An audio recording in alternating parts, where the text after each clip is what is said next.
Thank you for giving us this opportunity today. Our CTO, Ryan Mortensen, and COO, Sarah Buckwitz, are here with me, and we all feel very lucky to have this opportunity to speak with you about social recommendations today. We think that social recommendations will change both the lens through which we see the world and the manner in which we experience it. Everything from the media that we consume to the events that we attend are going to be influenced by hyper-relevant results delivered through hierarchical social relationships.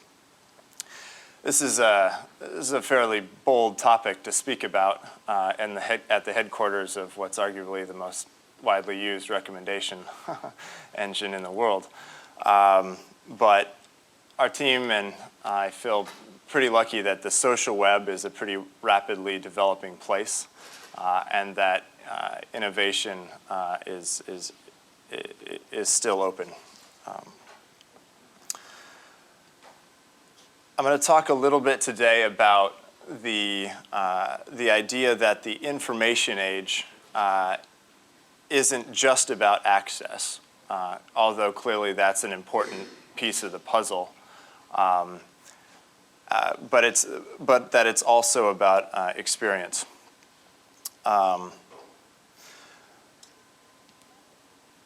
We live in a time, in no small part thanks to Google, where all of the world's information, pretty much, is online, and we have a great way to gain access to it. But the access paradigm leaves two questions open, which is it assumes that you already know what you're looking for, and that you're willing to take the time to find it. And we think that social recommendation is going to both add a layer of expertise to that access, but that it's also going to provide an experience level that doesn't necessarily assume both of those two conditions. I'll talk just a little bit here, but then speak a little more later about the design principles that we use. We think that because of the experience impact that it's going to have on people, that the designers of applications, social networks, websites, and of course the algorithms need to really focus on the human impact that these kind of recommendations can have. So we're going to focus a little bit on where recommendations are at today, pretty broadly speaking. We're going to look at some of their benefits and limitations, cover a few general concepts about social recommendations, and then we'll dive into the meat of why it's important, what some of the opportunities we see are, of course, some of the challenges ahead, and then we'll also look at who's working in the field a little bit, and then talk specifically about the solution that we've developed in this field. And then, of course, we'll end with some question and answer from you. So, as I was saying before, we think recommendation engines today are experts at providing access to information. Again, if you know what you're looking for, you can certainly find it. They've begun to, in some of these cases, move over to provide some of the experience levels.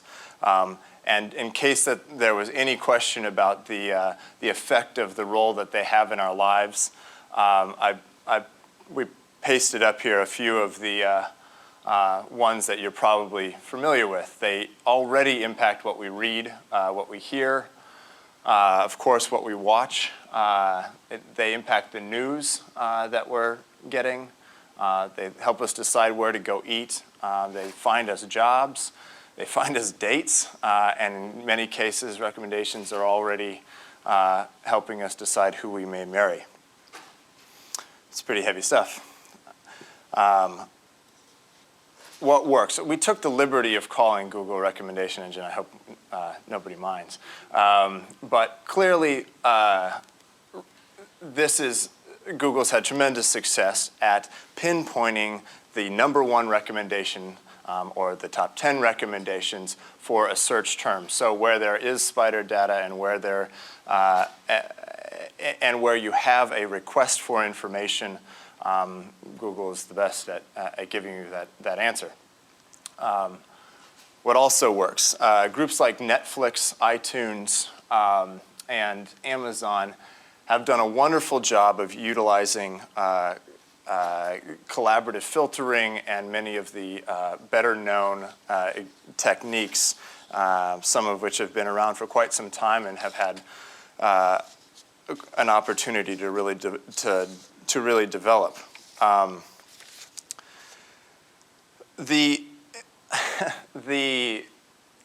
What doesn't work here is actually not in reference to the two things that I mentioned that does work. So what a lot of the groups who are using recommendation engines today are doing fall into a couple of pitfalls. They tend to employ a couple strategies that I think are fairly troubling. One is an idea from a guy named Bill Goldsmith called tyranny of the board. This is one that you see a lot of places, including YouTube, which is where we pulled this from. If the masses of your audience, if out of the mass of your audience, the most active users are 15-year-old girls, this is what you wind up with. And that's all right. There is a place for that. But the reason that this video became one of the most all-time popular videos on YouTube is largely because the people that were able to spend or willing to spend the most time on YouTube happen to fall into a certain category. The other one that happens a lot today in recommender systems is what I'm calling monotony of the masses. So clearly there's been a lot of great work, and a lot of people have spent a bunch of time talking about the benefits of crowd sourcing and crowdthink. But we think that there are a few pieces where this actually doesn't lead to a great result. This is a little hard to see, and I apologize. This is from another presentation as well. These are the top recommended tracks for the week for Last.fm. And all 10 are Radiohead. And I like Radiohead, but I don't like it this much. And clearly something has gone wrong here when all 10 are from the same band. The other way that this happens often today is even when you look at recommenders where you have mass think and sort of popular voting, and you get AOL Music or iTunes Music or some of the other popular engines, all of the top 10 are the same bands. They may be in different order, but they're all almost always the same bands. And while this also has a place, it certainly doesn't speak to you as a person and you and your group of friends. So we'll get to a little bit of that later. The one that I actually find the most troubling, and the one that I strenuously am encouraging the designers of these new algorithms and applications to focus on, is what we call at our office the pigeonhole effect. And if you follow my thinking about social recommendation leading to experience, the impact of the algorithms that exist today, as I was saying, they focus you. They get you down to a point, and they suggest that single point as the most highly recommended item.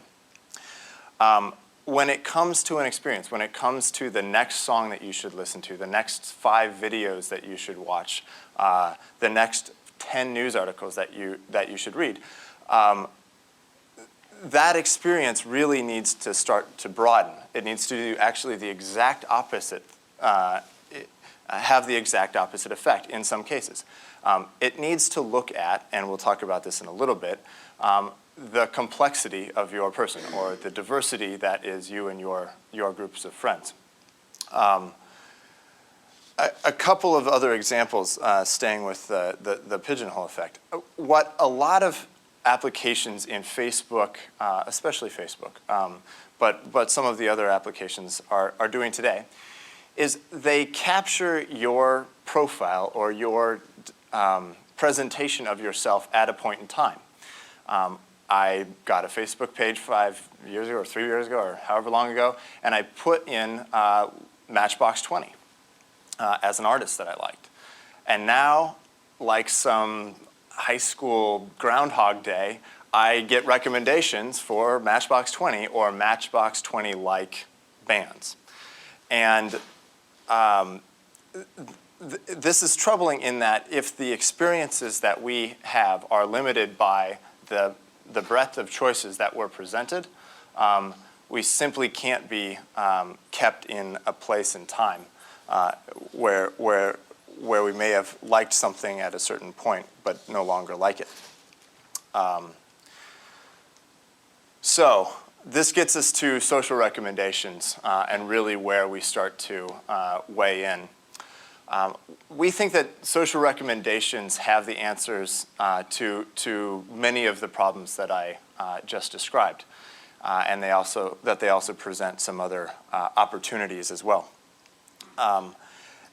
They don't necessarily solve all of these problems, though, and in fact, in some cases, they can actually make them quite a bit worse. So I want to discuss a few of those pieces in depth.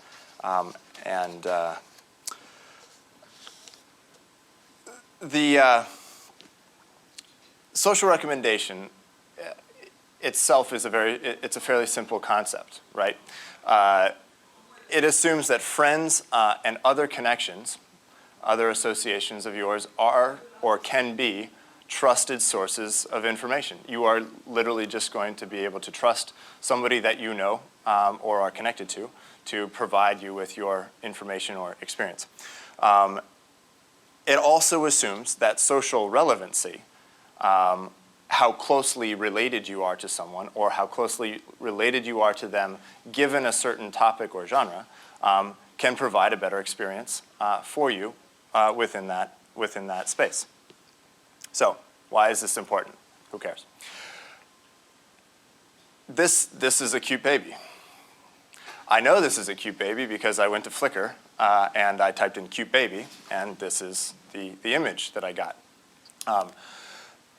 The only problem with this is that this isn't my cute baby.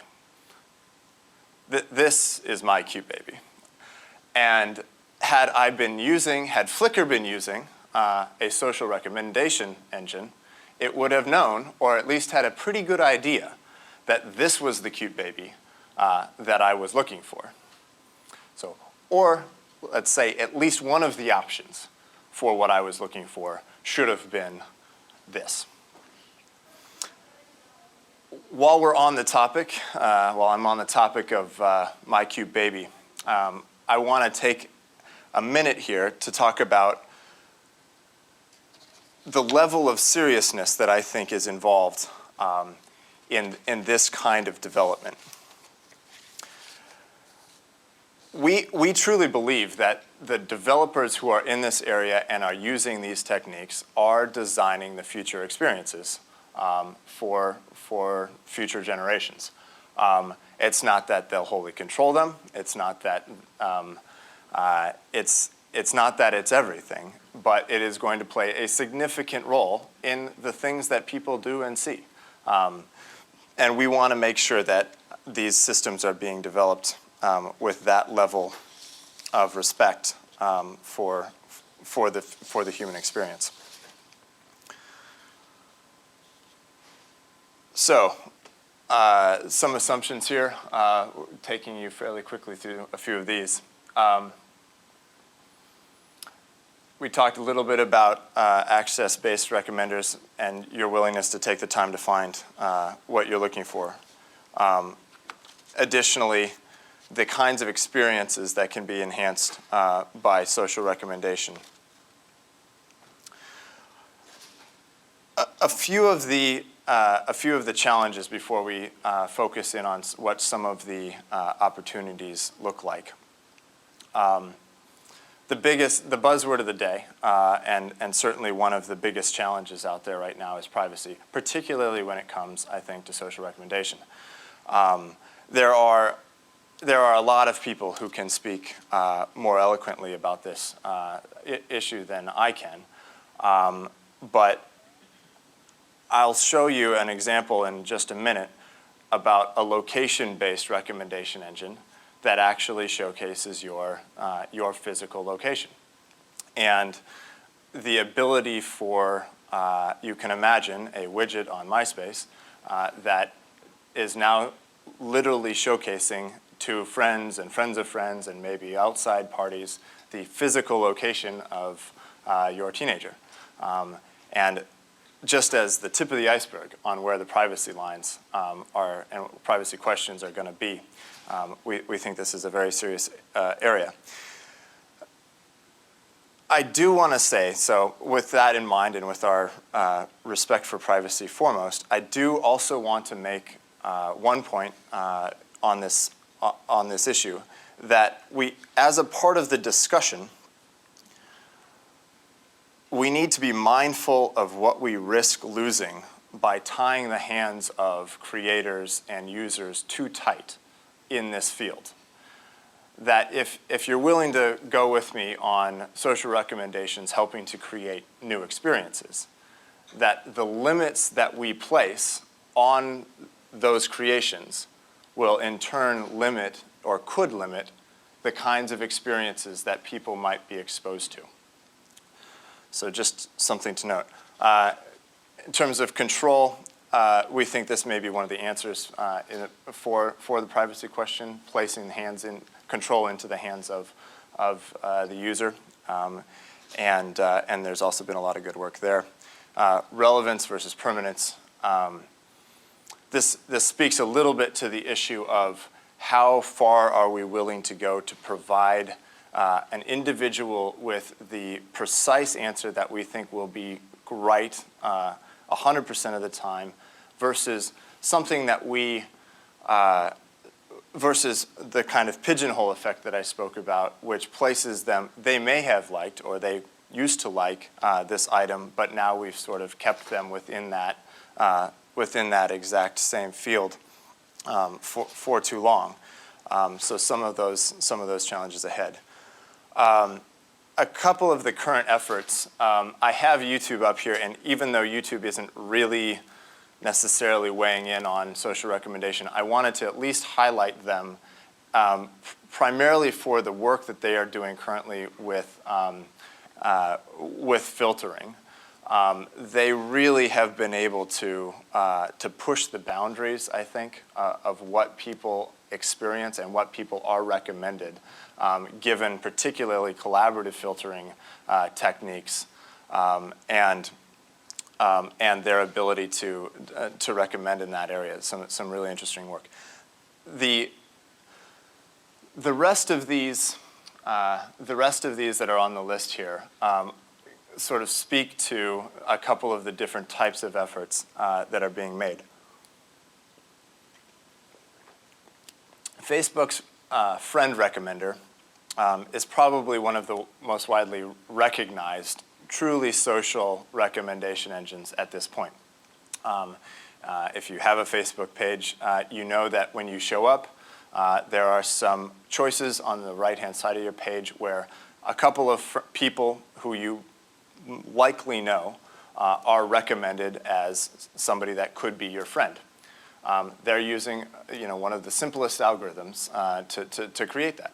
So it simply looks at you and your friends, and the people who are connected to the most of those people are suggested as somebody who could possibly be your friend. That effect is the kind of gateway into social recommendations. It's the first technique that people usually use to start generating social recommendations. Each of these other groups either do a variation of that or a combination of some of the different explicit or implicit techniques that exist. So particularly, I'll just highlight StumbleUpon and MyStrand. StumbleUpon's probably a little better known at this point. But a couple of groups that are really innovating, one largely around websites and the other around products. But I won't spend much time talking about them, but some good groups to check out. So what's next? I've spoken a little bit about the curated experience that can be created by social recommendations. And as we get into the work that we're currently doing, I'll actually illustrate a few points of what I mean. Socializing the web. One of the reasons that this is so critical at this time is that we're entering this phase where social no longer means an email. Social no longer means a social network. Social now is becoming the net. The web itself is becoming a social place, thanks in no small part to some of the work that's being done in the Open Social project. As this happens, we think that your social relationships are very quickly going to jump outside of these social networks and start to play a role in every web experience that you have. We've illustrated a couple of places where this may have an impact, and we just mock these up. So for full disclosure, this doesn't exist. This is some Photoshop magic. So that's it. But let me point out here what some of the very basic first step things that we think we're going to see in the very near future. So here we have Amazon. Here we have a place right there where it just says your friends liked this combo. So it's selling you more books, or selling you, in this case, more DVDs. But it simply takes your friend data and offers you a better shopping experience based on the results. This one is interesting. I think that there's tremendous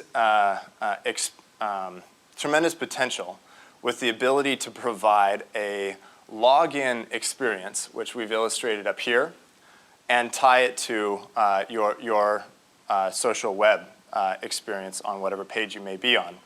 So in this case, again, just photoshopping here, we've given the ability to log in, username, password, and the login of the social network that you're a part of. We have Facebook and MySpace featured here, but this could be any of your contact lists or social networks that you may be a part of.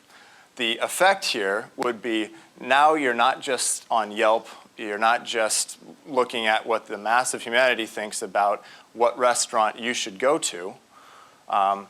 You're now seeing that and some version of what your friends and your friends' friends think is good.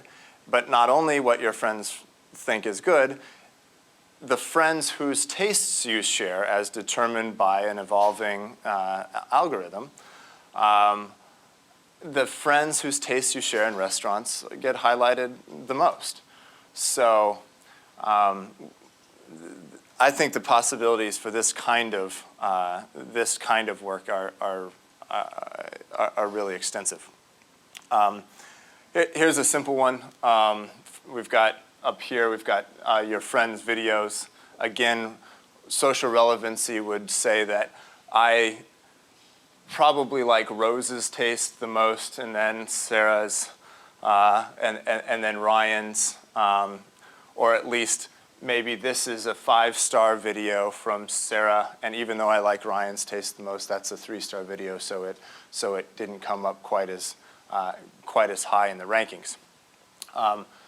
This is really this is really tip of the iceberg kind of stuff, but just some practical ways that this could be implemented now.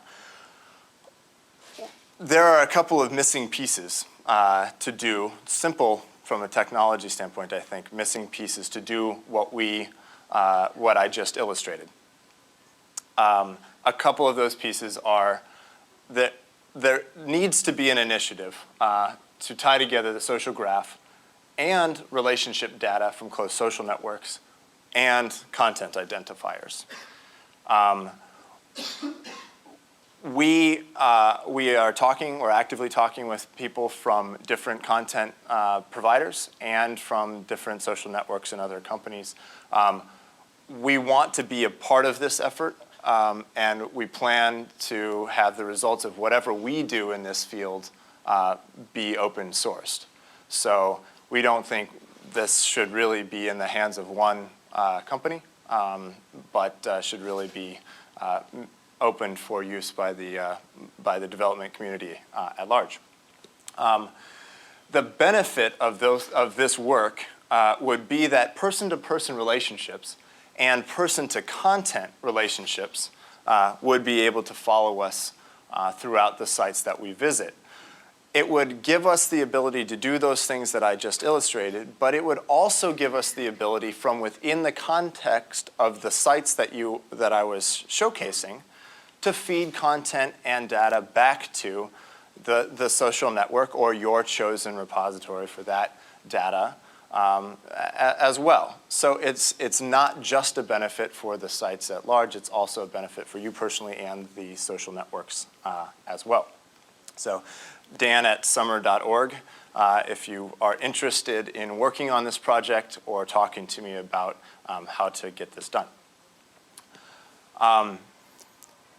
I'm going to switch gears just a little bit here and talk about the specific opportunity that our team sees in this field. We think that the utilization of friend-to-friend data to make intelligent recommendations is immense. And in order to create these curated experiences and also to deliver more hyper-relevant results on top of current recommendation engines, we've created SOMR, or Social Media Recommendation. It's an API that is open. You can go to SOMR.org and apply for, or just tell us that you're ready to work with us. It's an algorithm that generates recommendations based on social relevancy. Given most of the things that I've been speaking about, I think that should be pretty clear.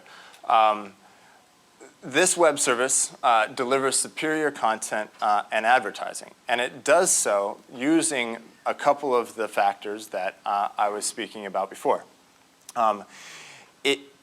It has a few technical principles that I'll get into, and I think that'll give you a little more insight into what went into creating this social recommendation. But beyond just a superior result for access to information, it also creates, I think, new opportunities for experiences, particularly media experiences. So what do I mean by that? Maybe I will. Well, that's all right. I'll just give it. This is live. If you have a Facebook or Orkut account, you will be able to see a project that we put up. It's called ImpVideo.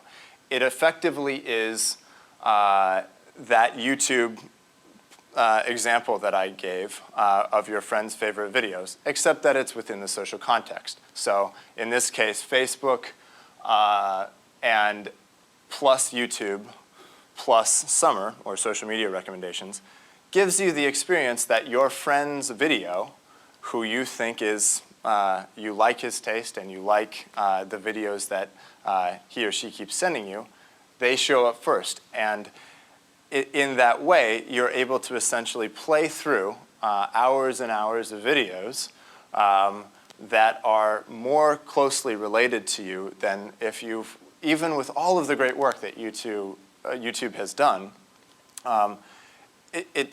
ends up being simply more relevant to you because it's able to take in the context of your relationships.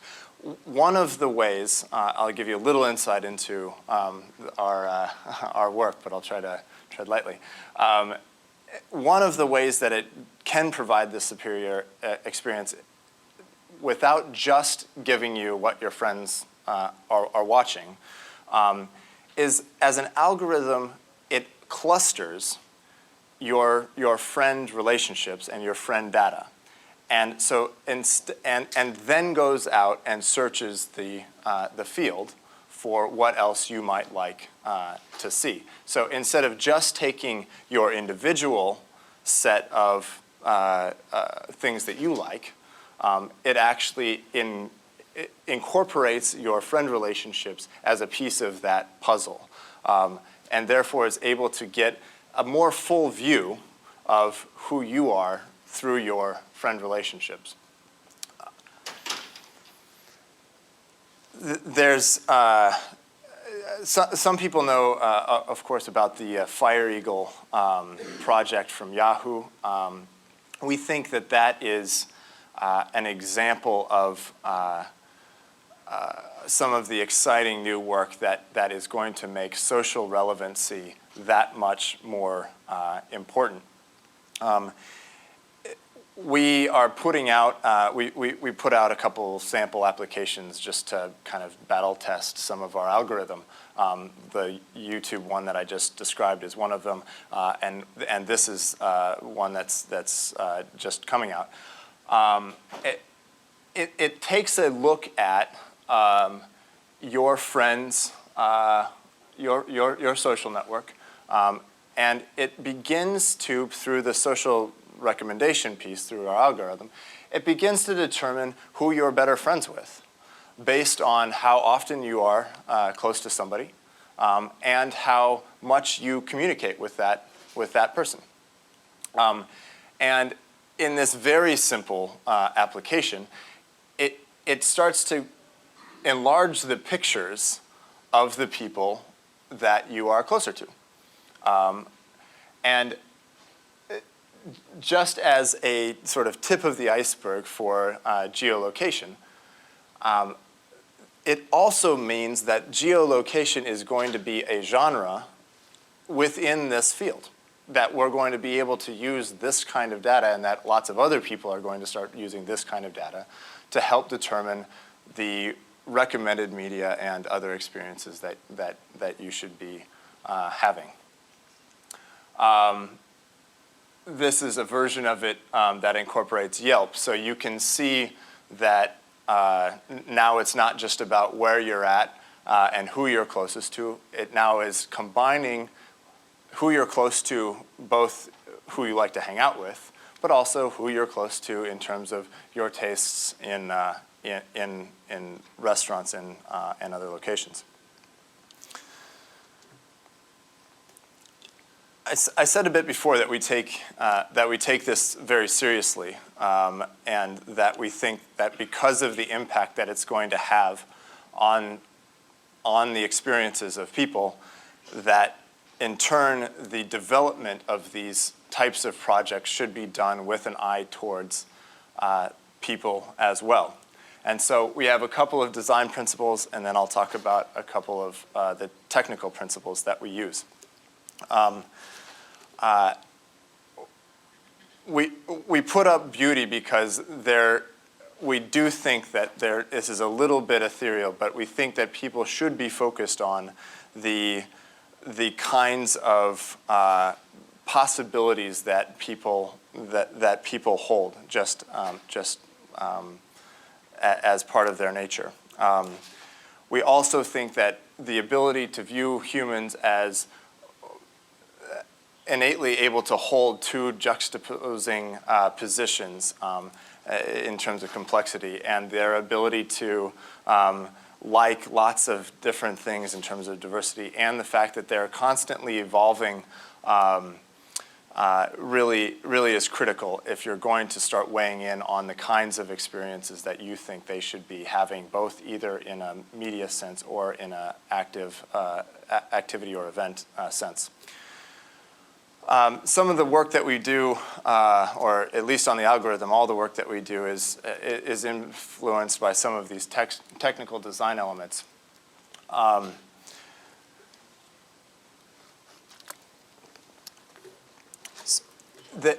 We have a primary metric that has really been instrumental in our ability to create the kind of results that we've given. It means that we have, by influence, it means that we have a single metric for success that can be calculated across all areas of our work. So every time a video is viewed, every time a piece of music is played, every time an advertisement is clicked, that is an influence. We have influenced someone's behavior and therefore have a single metric by which we can judge our success. It's a dynamic formula. We really struggled for a little while when we were building this in trying to apply the exact same algorithm to a lot of the work that people were doing. Once we broke out of that, once we started to say, okay, things are going to be weighted differently, genres are going to be used differently, it really helped us to solve some of the problems that we were looking at. In this field, we use every type, this is a little bit of a misleader, we use every type of data that's available to us. At one point we were really focused on a specific strain, but as you probably know or may know, anytime you can incorporate just more information into it, the better results you're going to find. So we use social relationships, of course, first and second friend degree relationships, and as well as the combination with their activity. And in both cases, relationships and activity, we use implicit and explicit metrics or actions. In the explicit relationship, with the explicit relationships that we use, one of the techniques that I'll reiterate a little bit that has been extremely helpful to us is the clustering technique that we use that really gives you the ability to bring in more of the attributes of your friends to help provide a diverse image, a more complex image of the individual. The final one that's been important to us is that this is substitutional, that this is supplemental, not substitutional. That we didn't go into this saying we are going to replace recommendations one-to-one. We don't think Amazon should tear down its work and put in social relationships as social recommendations as a replacement. Instead, adding a social layer, adding a little bit of social context onto existing recommendations and existing work can simply provide a better, a more full experience. Clearly, where some of our work is used, for instance, in some of the media examples or the YouTube within Facebook example that I was using, it's the only recommendation. But where there is a recommendation engine that already exists, we think that this can be effectively used as a supplement. So really quickly on what it does. So obviously I showed you some applications. We think there are a lot of possibilities here, and we're interested in hearing from people about what they're interested in building. We are actively working with advertising networks to provide lift or to provide increased, enhanced results for how actively users are willing to engage with their media, lift in terms of clicks, actions, so forth. And then some of the work that we're starting to do with other groups at large is to bring social relevancy into existing applications and platforms, as well as sites.